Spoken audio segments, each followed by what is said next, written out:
Hola amigos, gracias por acompañarnos y vamos a hablar un poco sobre el tema del Nuevo Testamento y por qué el pueblo judío, por qué nosotros como judíos no aceptamos el Nuevo Testamento, por qué no creemos en las enseñanzas del Nuevo Testamento, por qué no confiamos en los textos del Nuevo Testamento, en las cartas de Pablo, en sus enseñanzas, etcétera, etcétera. Y la razón es muy simple. Vemos que misioneros, ¿verdad? Como los testigos y otros grupos evangélicos que quieren convertir al pueblo judío, ¿verdad? Gastan mucho dinero, millones y millones de dólares anuales, especialmente en Estados Unidos, para convertir a los judíos al cristianismo. eh, y muchas veces tratan hasta de alcanzar a los judíos observantes, ortodoxos, ¿verdad? Por decirle así, y les tratan de compartir, según ellos, las buenas nuevas del Nuevo Testamento, a lo cual el pueblo judío simplemente no quiere saber nada del Nuevo Testamento, de nada más escuchar el término ya completamente le dan la espalda y le dicen que no, gracias, por favor, no queremos saber nada de eso. ¿Por qué?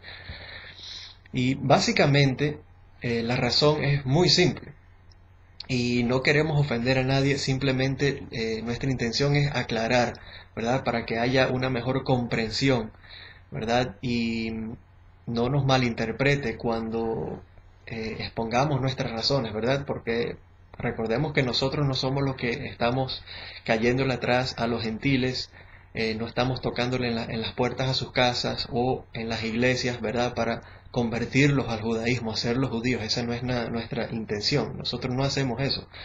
Eh, Muchos misioneros son los que vienen a nosotros, nos buscan en nuestros trabajos, ¿verdad?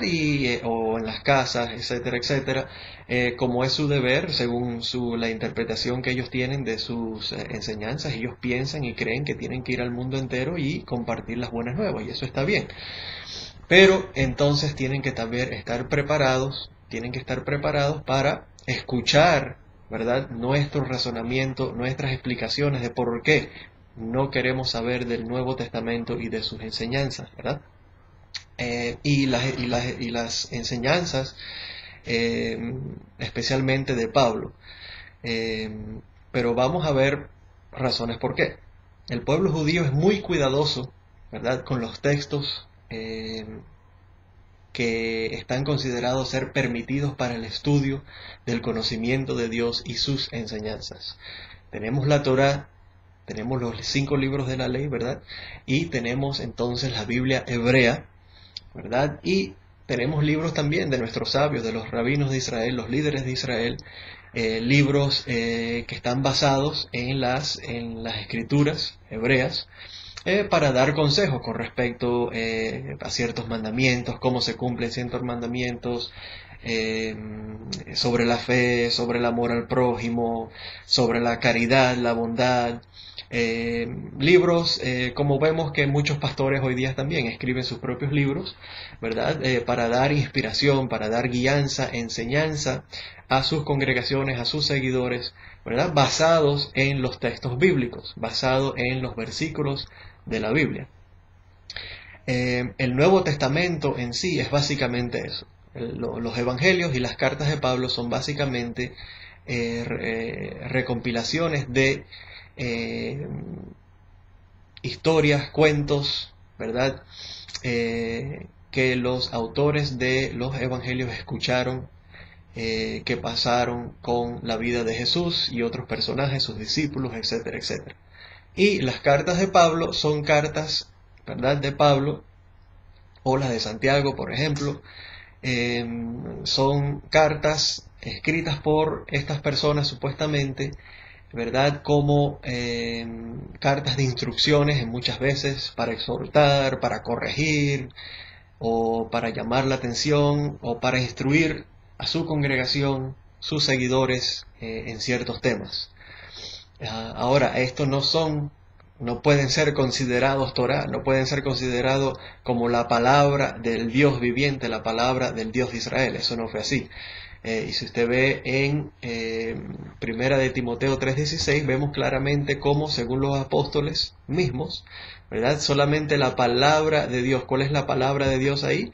La palabra de Dios es la Torá y los profetas, que usaba Yeshua para argumentar, para exponer, para explicar sus enseñanzas. Siempre usaba la Torá, la ley de Moisés y las palabras de los profetas de Israel, porque esa es la autoridad. En eso todo tiene que estar basado. Y todo lo que contradiga a la Torá, a la ley de Moisés, a las enseñanzas de los profetas de Israel, ¿verdad? Como está escrita en la Biblia hebrea, entonces no es palabra de Dios, es contrario y tiene que ser cuestionado y rechazado, si así fuere el caso.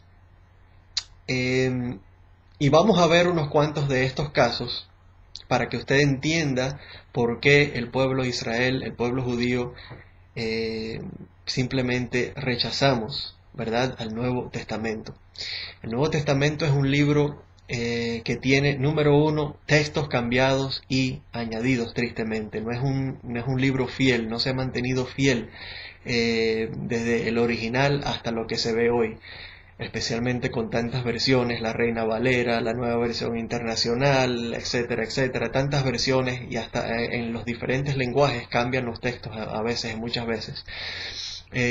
No se ha mantenido fiel, por lo tanto es muy difícil saber qué es cierto, qué en verdad se dijo, qué no se dijo, ¿verdad? Es un libro basado en traducción bajo traducción, sobre traducción, del griego, del latín, al inglés, al español, a partes en arameo, etcétera, etcétera, que no tiene a veces traducciones buenas, y a luz de los descubrimientos, de los manuscritos más antiguos que hay, como el Codex Sinaiticus, ¿verdad? Se hallan muchos de estos errores y añadiduras hechas después por escribas bajo la Iglesia romana, que cambian el texto, cambian palabras, cambian conceptos completamente, los cuales son inaceptables, ¿verdad?, comparados con las enseñanzas de la Torá y los profetas de Israel. Y por ejemplo, comencemos con el primer evangelio. ¿Cuál es el primer evangelio según la mayoría de los historiadores cristianos, los expertos en los manuscritos antiguos? Todos nos dicen básicamente la gran mayoría de ellos consideran que Marcos es el libro más antiguo y que este fue usado como base y guía del resto de los evangelios, Mateo, Lucas y Juan. Marcos 1:1 comienza diciendo que este es el evangelio, las buenas nuevas de Yehoshua el Mashiach, Jesús el Cristo.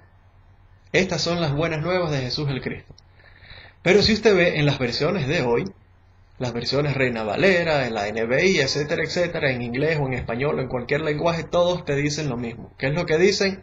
¿Qué es lo que le añaden al final? Le añaden el Hijo de Dios. Esa frase Hijo de Dios no existe en los manuscritos originales. Y esto se puede verificar claramente en el Codex Sinaiticus, por ejemplo, que es la versión más antigua que existe de el Nuevo Testamento, los Evangelios, la forma los manuscritos más completos que hay y antiguos, ¿verdad?, desde del siglo IV, siglo V.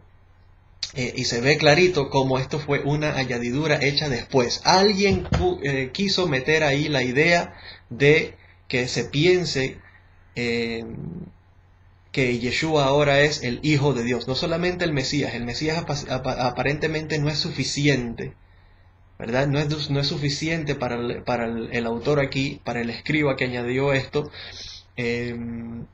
decir o pensar que Yehoshua, Jesús, fue el Mesías de Israel, sino que le tuvieron que añadir ahora, haciéndolo ahora literalmente, pensar que él era el Hijo de Dios literalmente, lo cual es un concepto completamente ajeno a la Torá, ajeno a la Biblia hebrea y al pensamiento judío. Y esto lo vemos también en Marcos, ¿verdad? Marcos 8, 27 al 28, cuando Jesús le pregunta a su discípulo: ¿y ustedes qué piensan? ¿Quién soy yo? ¿Quién soy yo? ¿Qué es lo que dice la gente de mí? A lo que le responde Pedro, ¿verdad? ¿Qué es lo que dice? Tú eres el Mesías. En Marcos 8, 27 al 28, ahí se ve clarito, como le dice, tú eres el Mesías. Pero si comparan esto con el evangelio que vino después, ¿verdad? Un evangelio escrito más tarde, basado en Marcos, miren cómo cambia la historia. Si usted ve a Mateos 16, 16, la misma historia, el mismo relato, el mismo cuento, ¿verdad? ¿Qué añade Mateos 16, 16? El Hijo del Dios viviente. Aquí lo vemos de nuevo, cómo ya empiezan a añadir, empiezan a cambiar y apartarse de lo que fue originalmente escrito.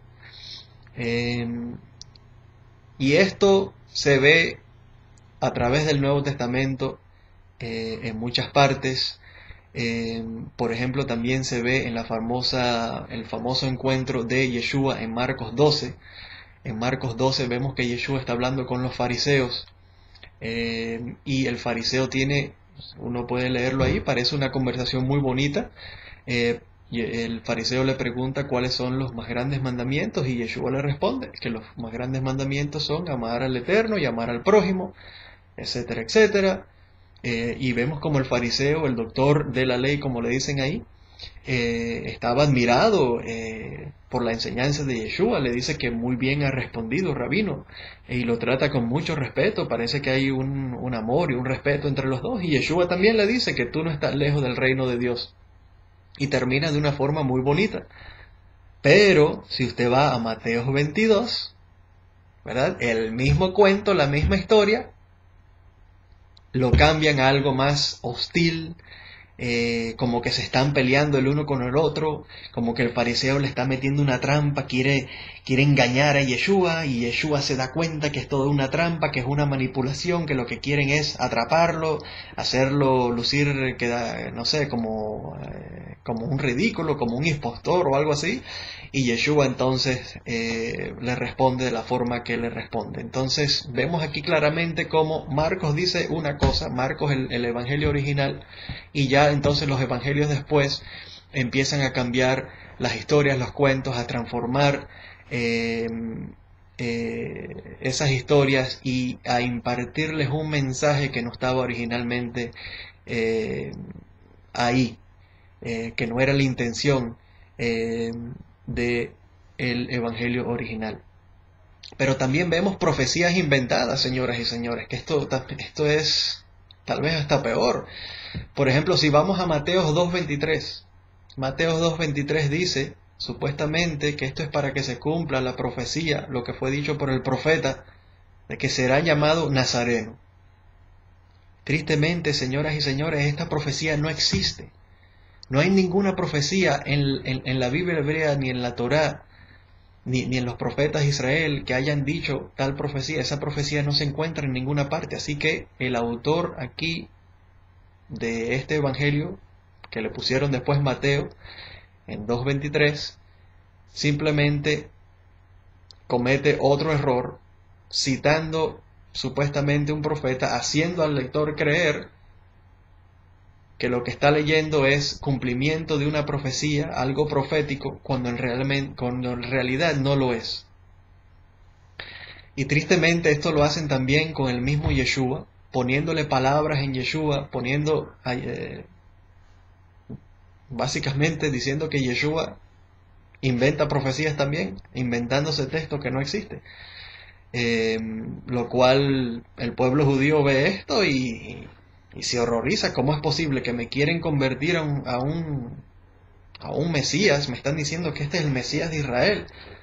Y cuando leemos sus palabras aquí, en ciertos casos, está diciendo profecías y citando versículos que no existen en la Biblia hebrea, no aparecen en ninguna parte. ¿Qué está pasando aquí? ¿Cómo puede ser este el Mesías de Israel? Muchos inmediatamente se dan cuenta y no quieren saber nada de eso, ¿verdad? Juan 7:38, el famoso Juan 7:38, de todo aquel que cree en mí, como ríos de agua viva brotarán de su interior. Y dice que esto es, como dice el profeta, como dicen las profecías, que brotarán ríos de agua viva de su interior. Cuando no es así, señoras y señores, esa profecía no existe ninguna profecía en Isaías, Zacarías, Ezequiel, Jeremías. o ninguna parte de la Biblia hebrea que diga así, ¿verdad? Y también conseguimos algo similar, pero aún peor. En Mateos 23, 35, vemos como Yeshua en este famoso capítulo empieza a criticar a los fariseos, la hipocresía de los fariseos aparentemente, hablándole a sus seguidores y advirtiéndole de la hipocresía de los fariseos, etcétera, etcétera, ¿verdad? En general, pero en el versículo 35 dice algo increíble, que todo judío cuando ve esto, especialmente el judío que estudia la Torá, que quiere servir al Dios de Israel y que quiere tener una mente abierta a las cosas para investigar, para ver si es verdad. Cuando ve esto, de nuevamente el efecto es triste, ¿verdad? Porque veamos lo que dice. Dice Mateo 23:35, dice: así recaerá sobre ustedes la culpa de toda la sangre justa que ha sido derramada sobre la tierra, desde la sangre del justo Abel hasta la de Zacarías, hijo de Berequías, a quien ustedes asesinaron entre el santuario y el altar de los sacrificios. Yeshua aquí está culpando básicamente a los fariseos, al pueblo judío, al liderazgo del pueblo de Israel, tal vez, no sé, y enseñándole a sus discípulos aquí, el que lee esto, de que el pueblo judío, la sangre justa que ha sido derramada sobre la tierra, desde Caín hasta los profetas, la culpa es del pueblo judío, la culpa es de los fariseos. ¿Qué? ¿Cómo puede ser esto, señoras y señores? ¿Cómo puede ser posible que la sangre de Caín, el cual fue, la sangre de Abel, que le dicen aquí el justo, y según Pablo no hay justo ni uno y que no pueden ser justos las personas? Aquí vemos evidencia cómo Abel fue considerado justo. Pero bueno, ese es otro tema. Pero señoras y señores, ¿cómo es posible que Abel, el que fue asesinado por su hermano Caín, al cual Dios ya había castigado, en Génesis 4 lo vemos clarito como Dios, nuestro Padre Celestial, castiga a Caín por esto que hizo contra su hermano? Y ahora resulta que el pueblo judío es culpable de esto, los fariseos son culpables de esto y de toda la sangre que ha sido derramada de personas justas o buenas a través de la historia. ¿Qué? ¿Cómo puede ser esto, señoras y señores?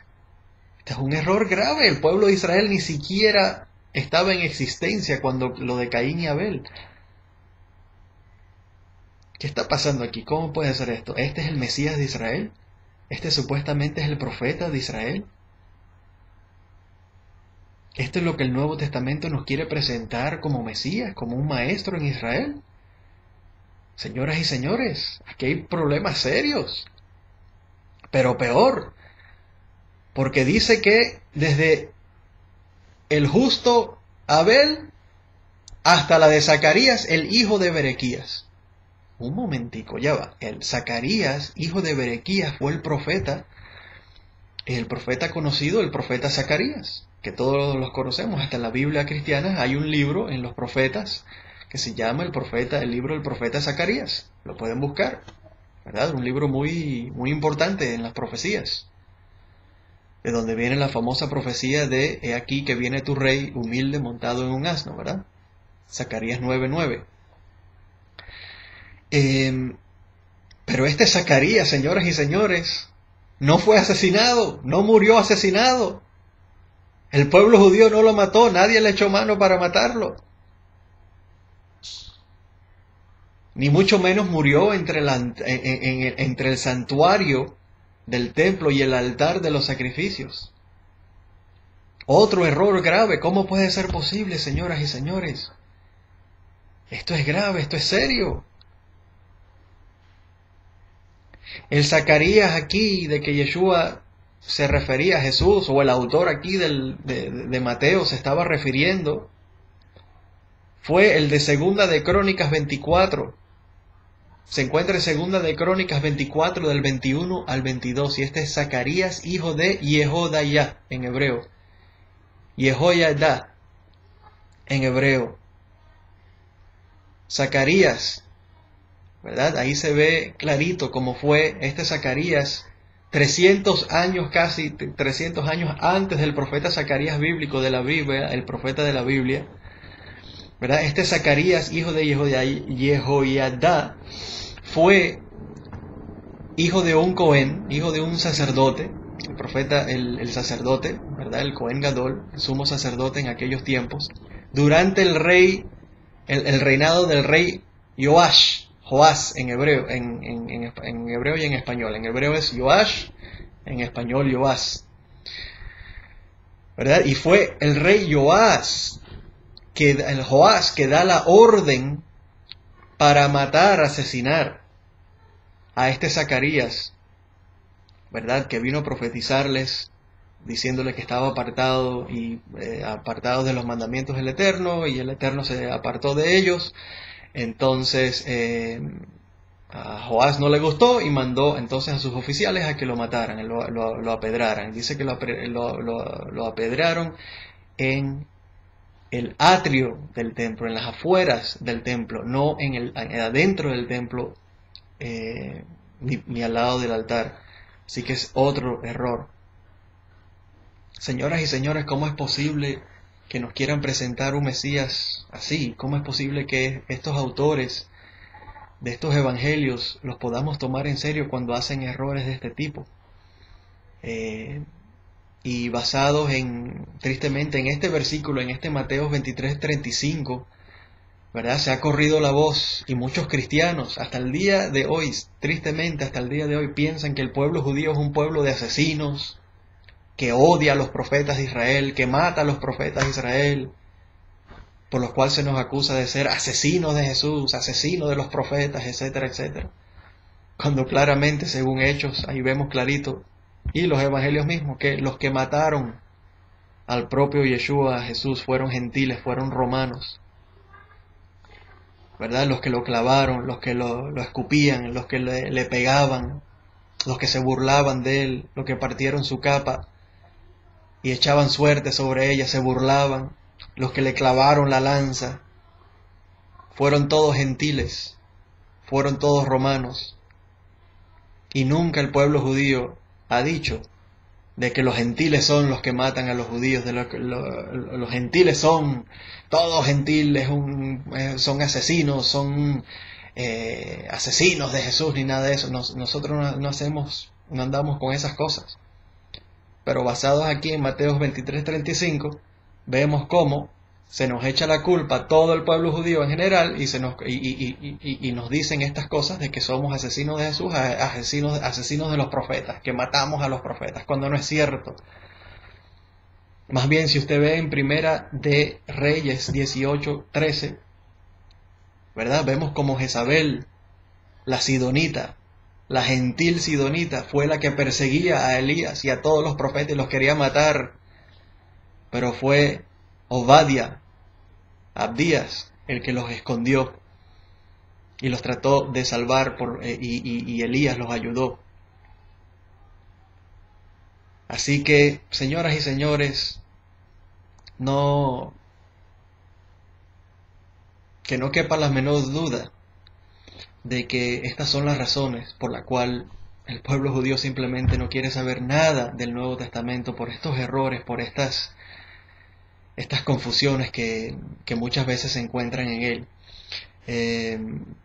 Y vemos después en 2 de Tesalonicenses 2:15, como tristemente, de nuevo Pablo aparentemente repite esta mentira, esta falsedad, ¿verdad? De que el pueblo judío es un pueblo que mata a los profetas. Y basado en esos dos textos ha habido persecución seria, fuerte, ¿verdad?, por los cristianos al pueblo de Israel, y mucho antagonismo, muchas palabras feas, insultos, basados en estos textos que dejan al lector pensar, instruyen al lector aparentemente, o sacan de ahí de que el pueblo judío, se llevan la idea de que el pueblo judío es un pueblo que mata a los profetas, cuando no es así. Así que, señoras y señores, básicamente esas son una de las pequeñas razones, hay muchas más, pero para que vayan entendiendo por qué. ¿verdad? Porque no consideramos el Nuevo Testamento como un libro inspirado por Dios por estas razones y muchas más, como hemos visto. Y en otro estudio vamos a ver ciertas hasta herejías, con mucha cuidado, digo eso con mucho respeto, ¿verdad?